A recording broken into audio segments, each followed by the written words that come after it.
Elas são caóticas e surpreendentes e sua beleza se forma a partir do vazio do espaço.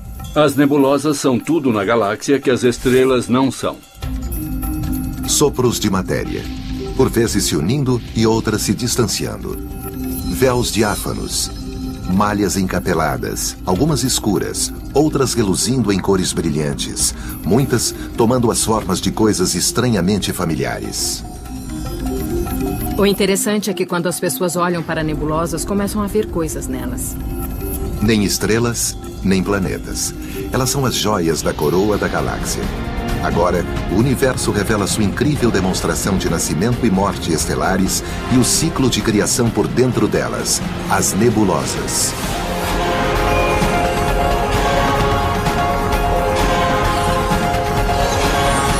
O universo. Nebulosas. Esta é uma das fotografias do espaço mais famosas do mundo. Na visão do telescópio espacial Hubble, ela mostra os pilares da criação.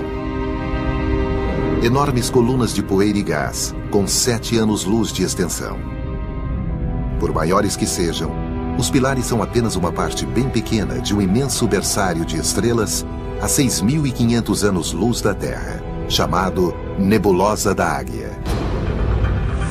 Existem nebulosas de todo tipo espalhadas entre as estrelas no espaço e estão entre os espetáculos mais surpreendentes da nossa galáxia ou de qualquer outra.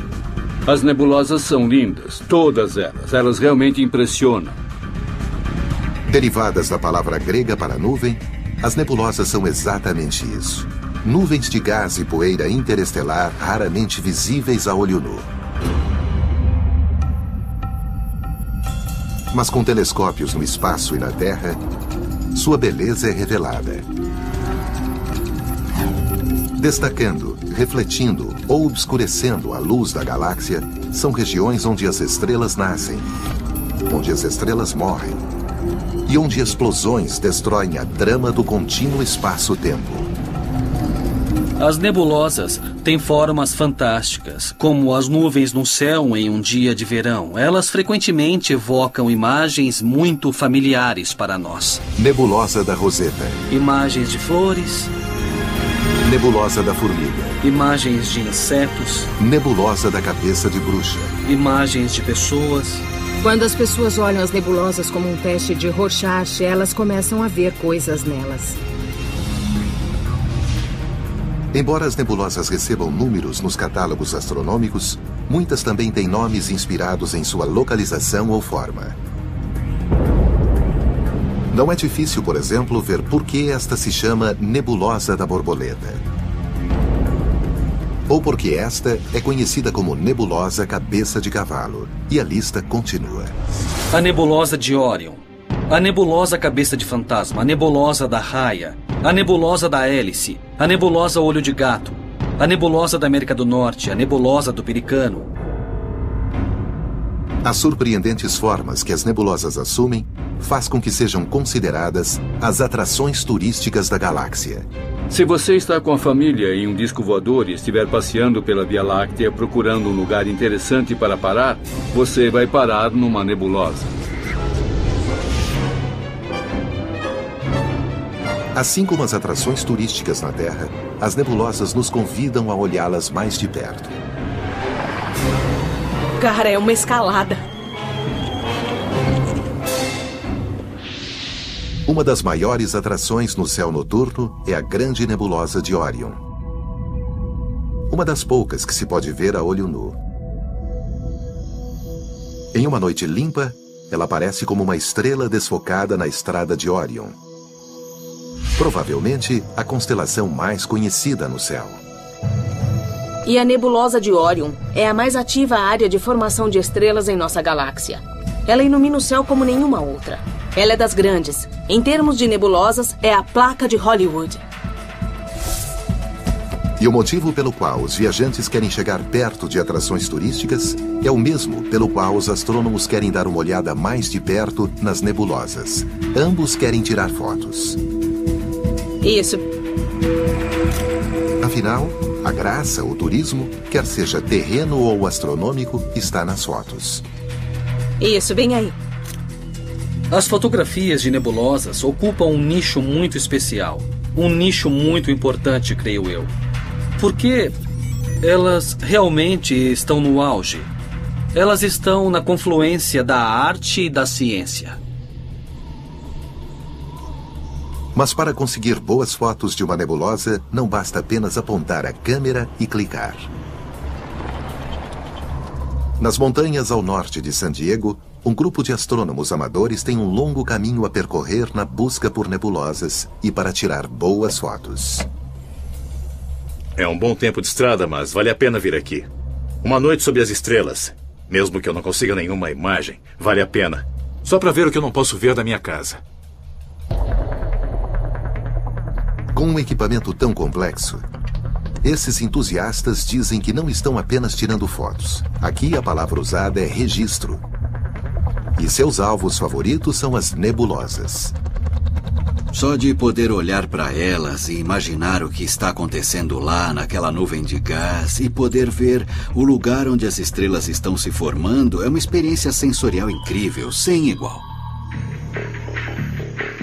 Além de seus telescópios portáteis, o grupo também construiu um complexo de observatórios permanentes. Dentro do edifício que abriga seu telescópio de 50 centímetros, o experiente astrofotógrafo Alan Smallbone prende uma autocâmera especial ao visor. Ele está se preparando para registrar a nebulosa de Orion. Esse objeto representa um grande desafio para mim, porque tem áreas muito claras, tem áreas muito luminosas e tem áreas muito escuras. É um objeto muito difícil de fotografar com precisão. As câmeras digitais usadas pelos astrofotógrafos da atualidade emulam a visão colorida do próprio olho humano. Existem 3 tipos de células cônicas na retina, cada uma sensível à luz azul, verde ou vermelha. Por isso, essas cores são consideradas as cores primárias da luz. Mas a retina de uma astrocâmera é um chip de computador sensível apenas ao preto e branco. Portanto, para fazer fotos coloridas, ela utiliza filtros vermelho, verde e azul, fazendo pelo menos uma imagem de cada um. Isso geralmente é chamado de técnica RGB e é o padrão para produzir cores mais naturais. Ao capturar a nebulosa de Orion, Alan faz exposições prolongadas de 5 minutos usando cada um dos 3 filtros. Mas as nebulosas são tão indistintas que, para tirar as melhores fotos, ele frequentemente precisa fazer dezenas de exposições, levando uma média de 14 horas. Ninguém disse que era fácil. Esses processos podem ser tediosos porque consomem muito tempo e envolvem longos períodos em que você fica sentado esperando a câmera trabalhar e rastrear. E realmente não há nada a fazer, exceto sentar e esperar.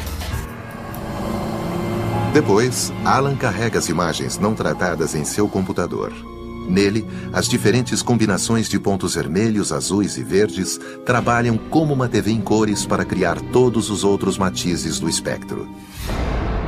Horas após abrir o obturador pela primeira vez, a nebulosa de Orion aparece na tela em suas cores naturais, como o olho humano jamais teria sensibilidade para ver.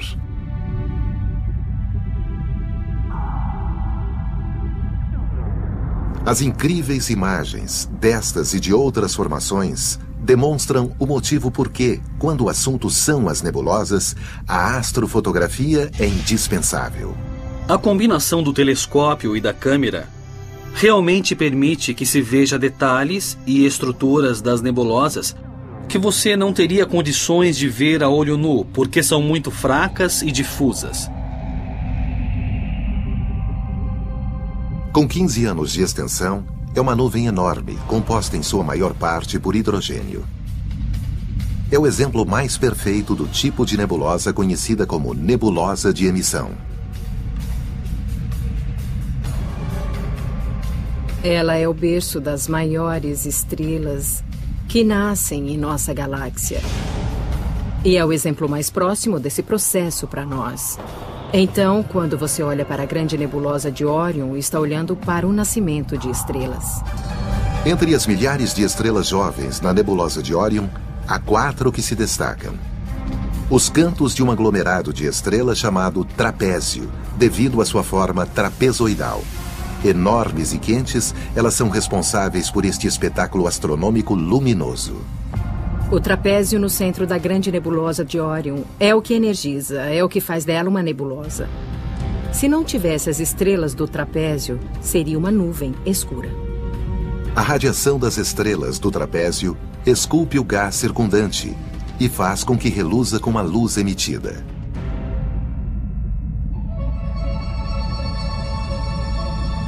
Como seria voar através da nebulosa de Órion a bordo de uma nave espacial? Poderia ser mais ou menos assim.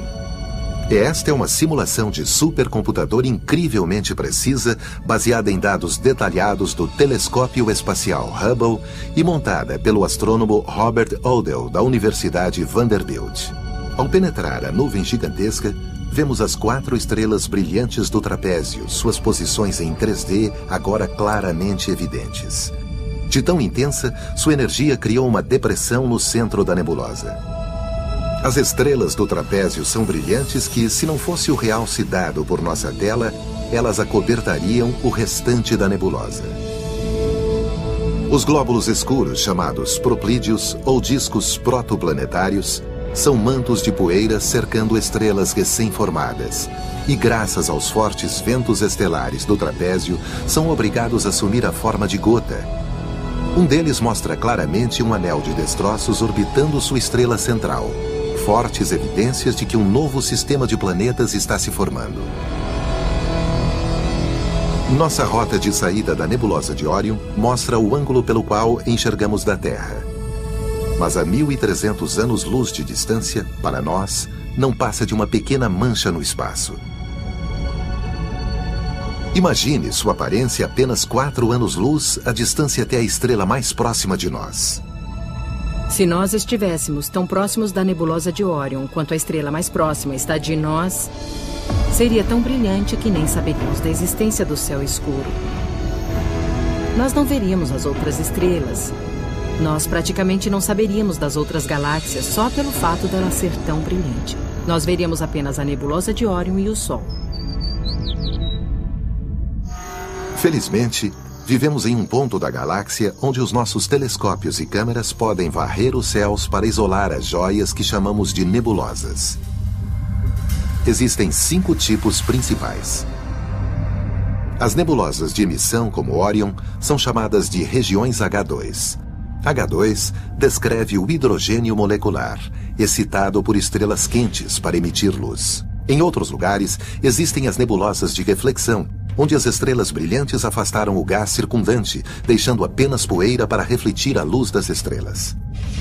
As nebulosas planetárias são formadas durante os lentos estágios das estrelas comuns moribundas e produzem alguns dos espetáculos mais intrigantes de forma e cor na galáxia.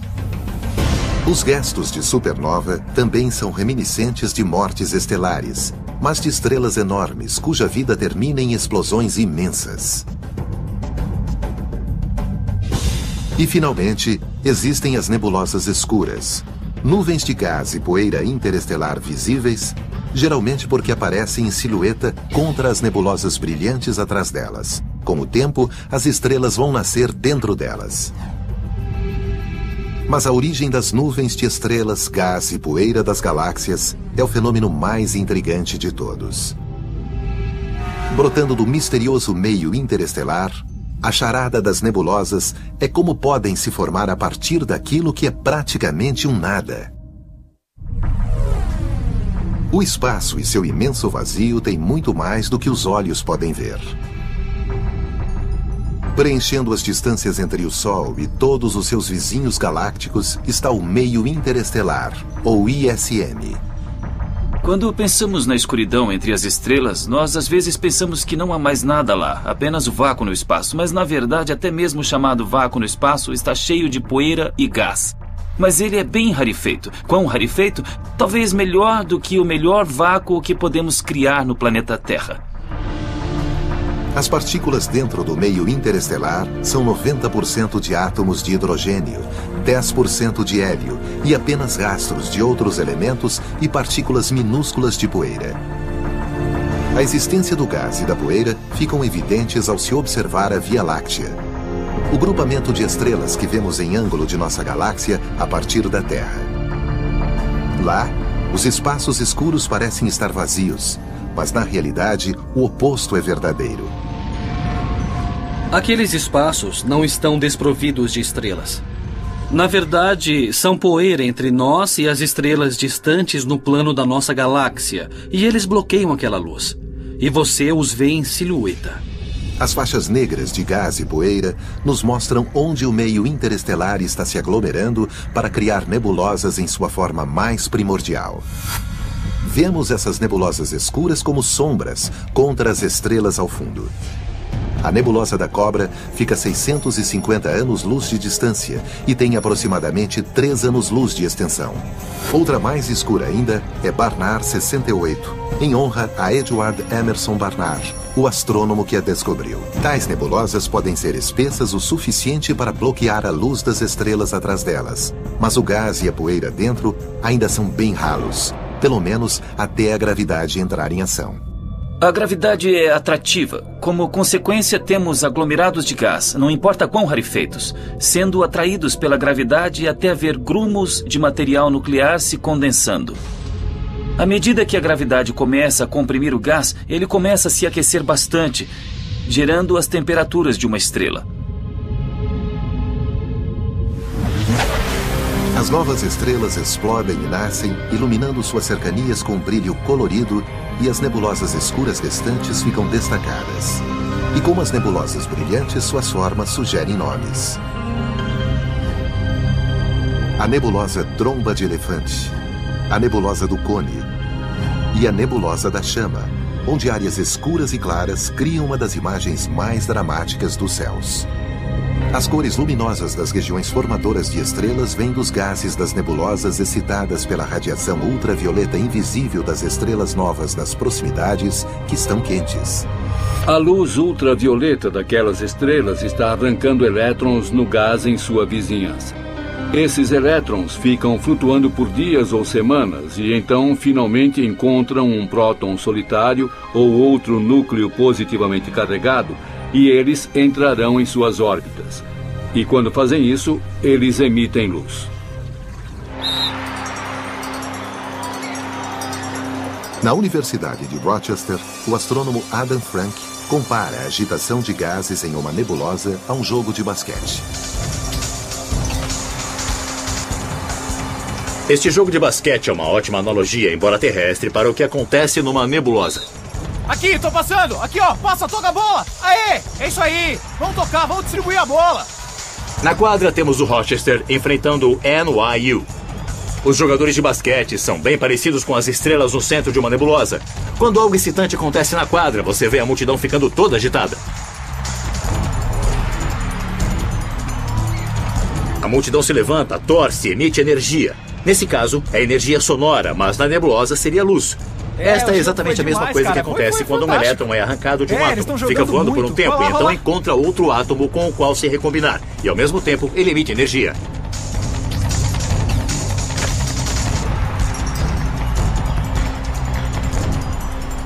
À medida em que novas estrelas nascem dentro das nebulosas, elas às vezes disparam jatos espetaculares. Este tem quase 5 trilhões de quilômetros de extensão. Os jatos são nebulosas por seu próprio direito, geradas pelas nuvens de gás e poeira em sua órbita, enviando material para dentro das jovens estrelas. Devido à rotação, ele antes forma um disco de acreção, que é como um jogo de frisbee girando em torno de uma jovem estrela, alimentando, construindo a jovem estrela.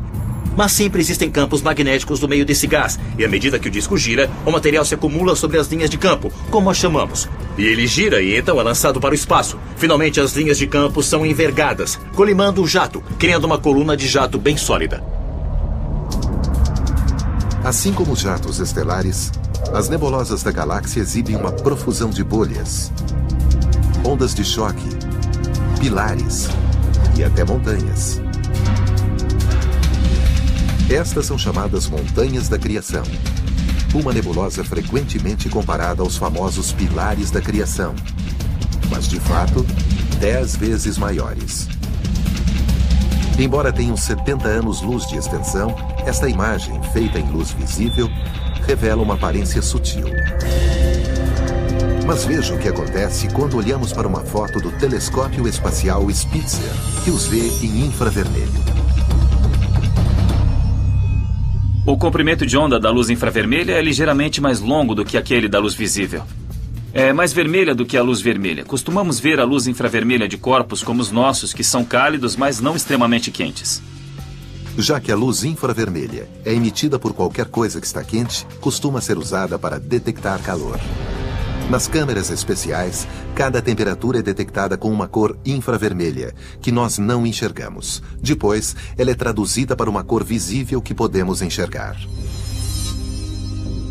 É assim que o infravermelho pode usar o calor do corpo para mostrar alguns astrônomos amadores trabalhando na escuridão.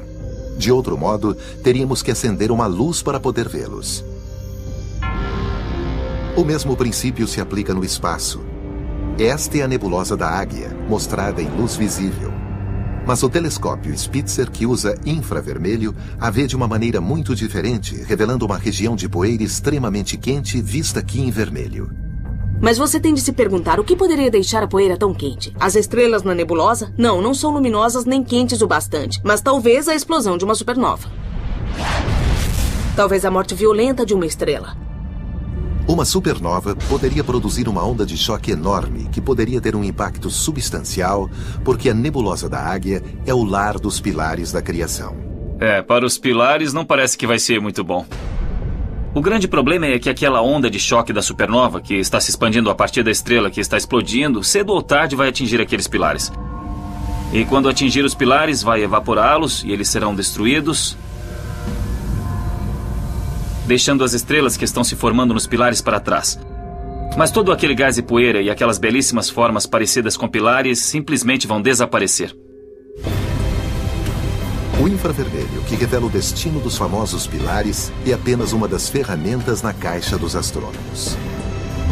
Mas as nebulosas podem ser vistas em luzes de todos os tipos, arrancando véus que, de outro modo, manteriam seus segredos ocultos para sempre.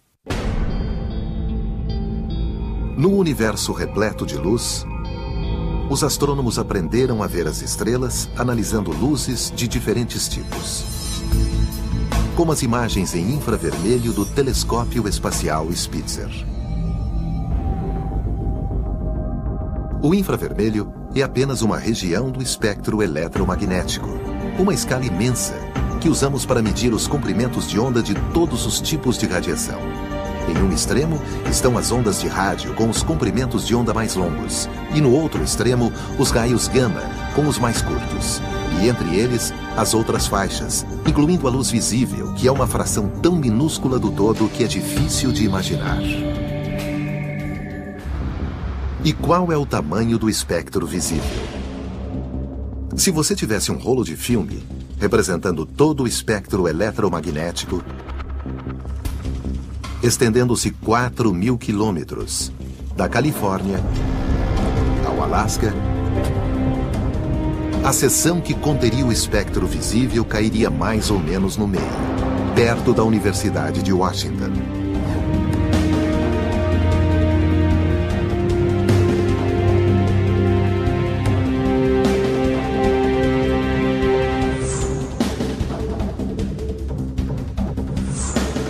Este quadro é todo o espectro visível. É apenas um quadro em mais de 3.000 quilômetros de filme e é tudo o que o olho humano consegue ver. A importância desse quadro é que as estrelas emitem quase toda a sua luz nesta parte do espectro. E embora a luz seja visível, ela ainda contém ferramentas ocultas que nos ajudam a explorar as nebulosas de maneiras que os nossos olhos não conseguem sozinhos. E esses segredos estão no próprio espectro. A luz visível nesta lâmpada vem do gás hidrogênio excitado pela eletricidade, formando um plasma incandescente, igual ao que acontece em uma nebulosa. Ao olhar a lâmpada através de uma grade de difração, podemos dividir a luz em 3 linhas estreitas no espectro, uma impressão digital virtual da luz produzida pelo hidrogênio.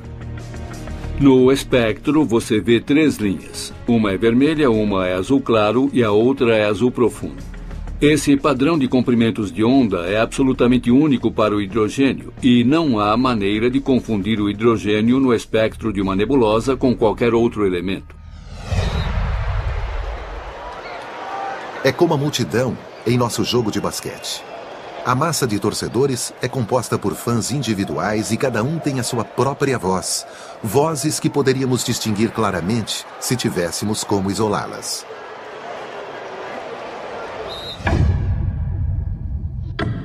Ao isolar as linhas espectrais individuais dos elementos contidos nas nebulosas, os astrônomos foram capazes de criar imagens realmente dignas dessas atrações turísticas da nossa galáxia. Ao usar os chamados filtros de banda estreita, correspondendo a linhas individuais, os astrônomos nos deram outra maneira de ver coisas que não podemos ver sozinhos. Quando o telescópio Hubble fotografou os pilares da criação, usou um filtro para isolar a linha vermelha mais luminosa do hidrogênio, outro para isolar a linha ainda mais vermelha do enxofre, e um terceiro para capturar o verde azulado do oxigênio.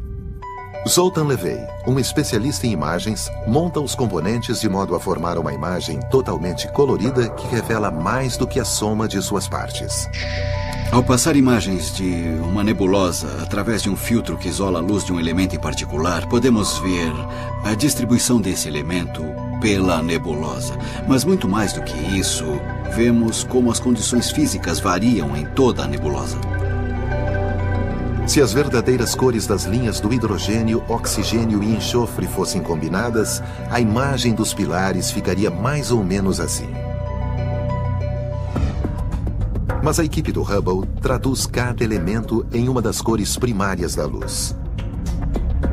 O verde azulado do oxigênio é designado ao azul. O vermelho do hidrogênio é designado ao verde. E o enxofre, cuja cor é semelhante à do hidrogênio, é designada ao vermelho. Por vezes chamada de falsa cor, o resultado é uma visualização melhor da realidade material. Isso é o que eu chamaria de cor representativa, devido à maneira como construímos essa imagem. As cores podem não parecer as mesmas cores que veríamos se estivéssemos olhando para a imagem a olho nu ou através de um telescópio, mas elas representam os processos físicos que estão acontecendo lá. Os filtros de hidrogênio, oxigênio e enxofre combinados dessa maneira são chamados de paleta do Hubble, que é amplamente usada em todos os tipos de fotografias de nebulosas. Ela nos mostra não só o colorido caos das nebulosas de emissão, mas também imagens surpreendentes dos lugares onde as estrelas morrem.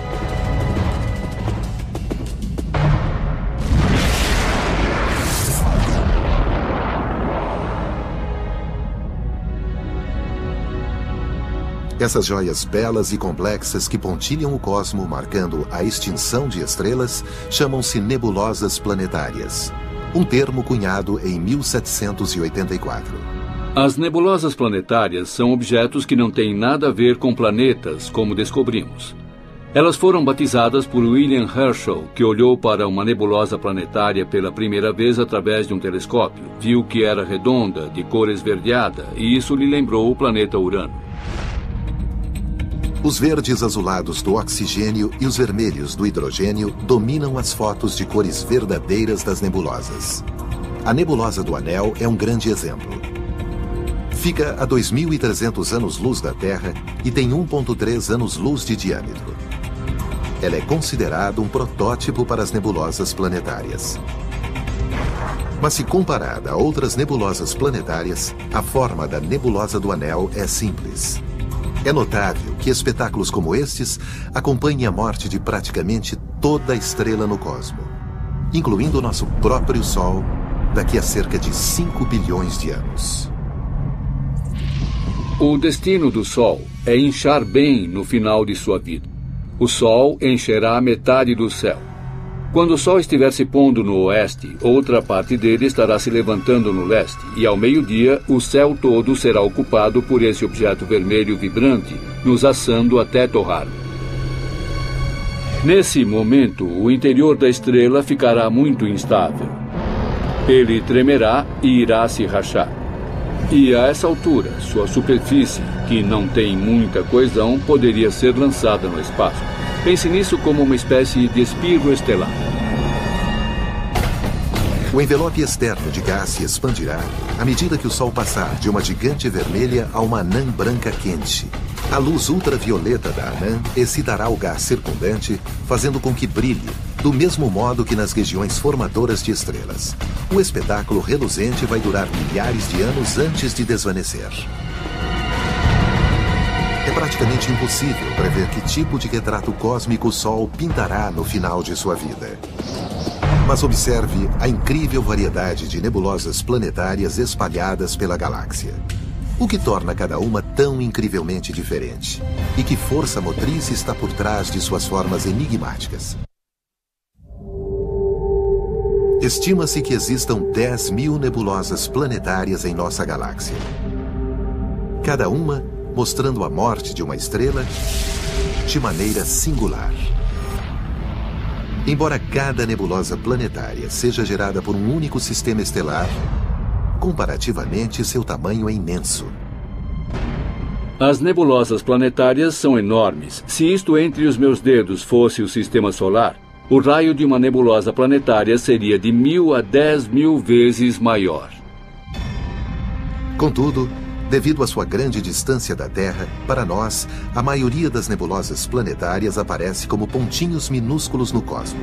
A distância da nebulosa planetária NGC 2440 é de 4.000 anos-luz. E embora a nebulosa em si tenha 1 ano-luz de extensão, quando vista da Terra, seu tamanho é apenas 4% do diâmetro da Lua cheia. Só os telescópios mais potentes podem vê-la em detalhe. Uma nebulosa aparentemente tão grande quanto a Lua é a nebulosa da Hélice. Ainda assim, para ser vista, ela precisa ser fotografada com uma exposição prolongada. Sua forma surpreendente até inspirou alguns a chamá-la de Olho de Deus. A cerca de 450 anos-luz de distância, está entre as nebulosas planetárias mais próximas da Terra. Como tal, tem sido estudada intensamente. Esta foto do telescópio espacial Hubble é uma das imagens astronômicas mais detalhadas já feitas. Entre as surpresas que ela revela, estranhos nós, parecidos com raios de roda, estão dentro da nebulosa. Eles chamaram de nós cometários, talvez pensando que eram cometas antigos em torno da estrela, quando de fato são apenas uma interação natural da luz da estrela com o gás. Quando a luz da estrela é projetada, ela choca com o gás. É mais ou menos como jogar água fria no fogo. E isso faz com que o gás se recurve e se fragmente. As cores vistosas vistas nas fotos das nebulosas planetárias enganam. Se uma nave espacial estivesse próxima da estrela central da nebulosa da Hélice, por exemplo, o gás incandescente seria praticamente invisível, de tão molecular. Essa imagem só começaria a mudar se fôssemos para os extremos dessa nebulosa planetária. Nós teríamos de viajar cerca de 1000 vezes o raio do sistema solar antes de podermos ver o brilho dos gases da nebulosa planetária em si. E elas seriam bem parecidas com a aurora boreal que vemos aqui na Terra. Veríamos cores belíssimas. E então, pouco depois disso, terminaríamos nosso voo pela nebulosa e estaríamos nas profundezas do espaço. Olhando para trás, as cores da nebulosa são mais aparentes. De outro modo, o gás é molecular demais para ser visto, a não ser que olhemos através de todo o seu envelope de bilhões de quilômetros de espessura como estamos agora. Mas mesmo assim, precisamos de um realce. Os nossos olhos veem o já esperado vermelho do hidrogênio, mas mais cores aparecem e a estrutura se torna mais clara se a nossa nave espacial aplicar a paleta do Hubble à nossa visão. Ainda assim, a nossa visão da nebulosa é limitada por nossa posição. Assim como acontece na Terra, nós a vemos de apenas uma direção. Ela parece um anel alongado, mas a nossa nave espacial contorna a nebulosa e nos damos conta de que, de outro ângulo, tem uma aparência muito diferente. Ela não é um anel de gás, nem mesmo uma esfera, mas 2 discos distintos se sobrepondo possivelmente graças à descarga de gás da estrela central em 2 fases diferentes, em momentos diferentes, perto do final de seu ciclo de vida. As questões acerca das formas de nebulosas planetárias estão entre as mais desconcertantes de toda a astronomia. Vamos ver algumas das formas das nebulosas planetárias. Elas podem ser redondas, como a nebulosa Fatia de Limão, e até elípticas, como a nebulosa do Espirógrafo e muitas outras. Até casos extremos, como a nebulosa da Formiga e a nebulosa das Lulas Gêmeas, mais conhecida como M29.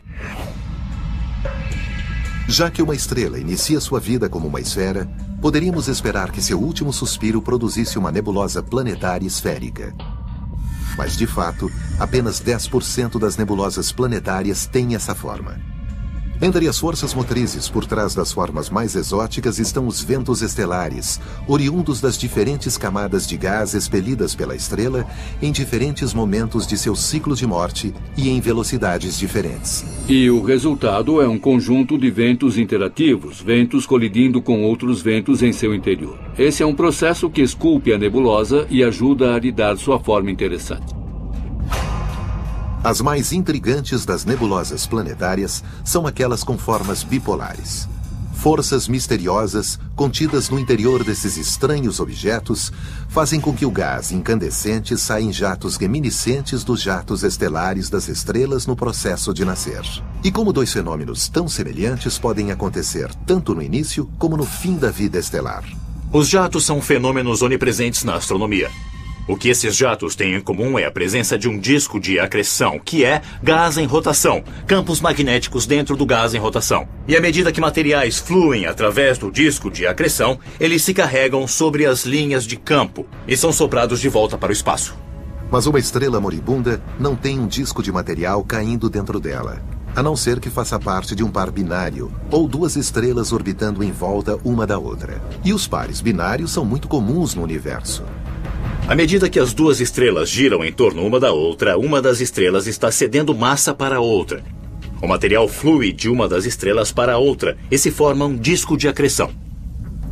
Campos magnéticos aparecem naquele disco de acreção e o material é soprado dele, assim como nos outros casos. As nebulosas planetárias representam os processos normais da morte de estrelas em todo o universo. Mas existem estrelas gigantes no universo que estão longe de serem normais e concluem sua vida em explosões enormes.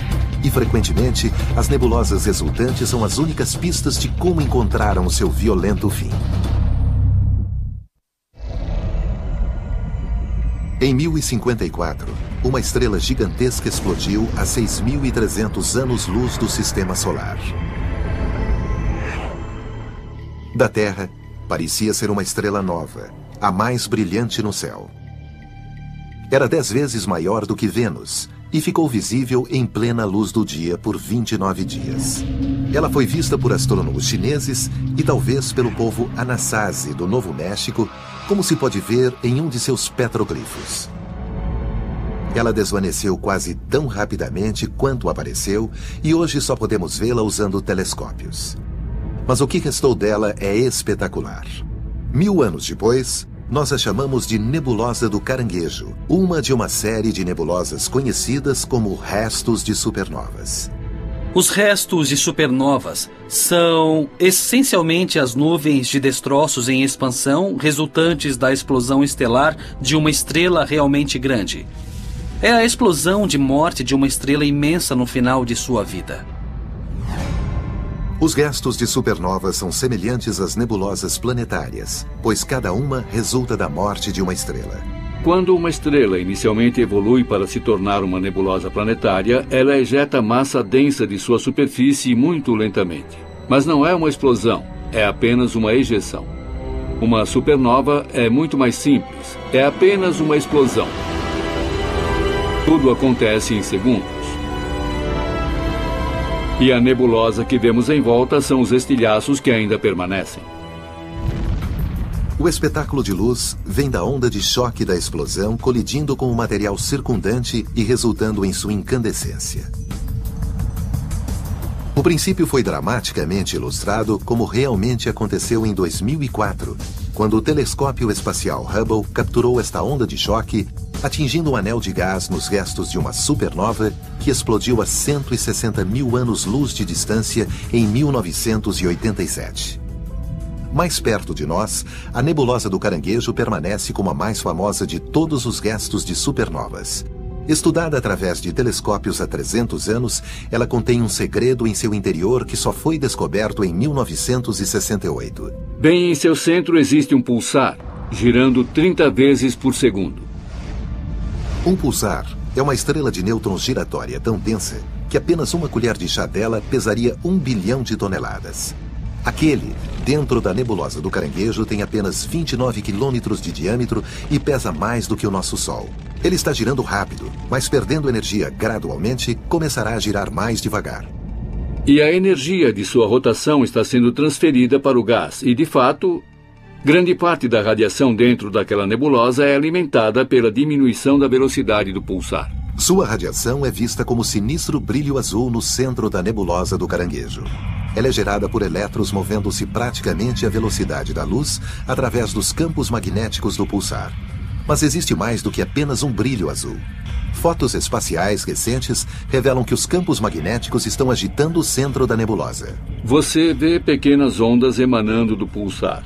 Não seria uma analogia ruim pensar em um campo magnético como elásticos esticados, e quando solta, você causa uma perturbação que atinge todo o campo. E é mais ou menos isso que está acontecendo. Desconhecemos os detalhes, mas podemos ver o fenômeno, e ele está bem claro.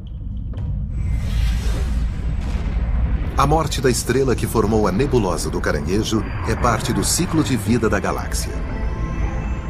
O gás expelido para o espaço como restos de supernovas e nebulosas planetárias retorna ao meio interestelar, onde se torna matéria-prima para futuras gerações de estrelas. Esse processo não tem como continuar para sempre, porque temos uma quantidade finita de gás e hidrogênio. Cedo ou tarde, a maior parte do hidrogênio e do hélio que iluminam as estrelas é consumida e as estrelas apagam. A composição atual da Via Láctea é esta. 97% de sua massa vem das estrelas e 3% do gás. E quando uma estrela está se formando, essa reserva vai caindo, caindo e caindo. E é claro que a formação de estrelas será mais lenta, porque esse gás está ficando mais difícil de extrair, por assim dizer. Mas astrônomos usando o radiotelescópio Green Bank descobriram recentemente uma fonte de gás em uma nuvem imensa fora da Via Láctea. O que é mais interessante sobre essa nuvem, que foi chamada de nuvem de Smith, é que ela é gigantesca. Ela tem cerca de 1 milhão de vezes a massa do Sol dentro dela em gás e poeira. Mas essa nuvem está indo direto para a Via Láctea e daqui a 20 ou 40 milhões de anos ela vai colidir conosco. E isso vai criar pressão, uma onda de choque. E pode dar início à geração de centenas de novas estrelas quando colidir com a Via Láctea. À medida que o gás da nuvem de Smith for comprimido pela colisão, uma nebulosa formadora de estrelas novinha em folha irá iluminar a galáxia. E o ciclo de vida do universo seguirá seu caminho. Contudo, a longo prazo, não existem nuvens de Smith suficientes para sustentar o processo e, gradualmente, as nebulosas irão desaparecer. O universo tem cerca de 14 bilhões de anos de idade. Volte daqui a 100 bilhões de anos e olhe para a Via Láctea. Aquela grande e brilhante massa de estrelas não poderá mais se formar. Tudo o que restará serão antigos restos de estrelas que se formaram no passado distante. É um lugar monótono, um lugar muito sem graça. Nós vivemos em uma época empolgante na era do universo. Antes das estrelas se apagarem e antes do fim do reservatório de novos materiais para formar novas estrelas e planetas. É uma época privilegiada. Esta é uma época em que o céu ainda permanece repleto de espetáculos, como a grande nebulosa de Órion, os pilares da criação e o olho de Deus. Cada um, uma pequena maravilha da natureza na grande imensidão do universo.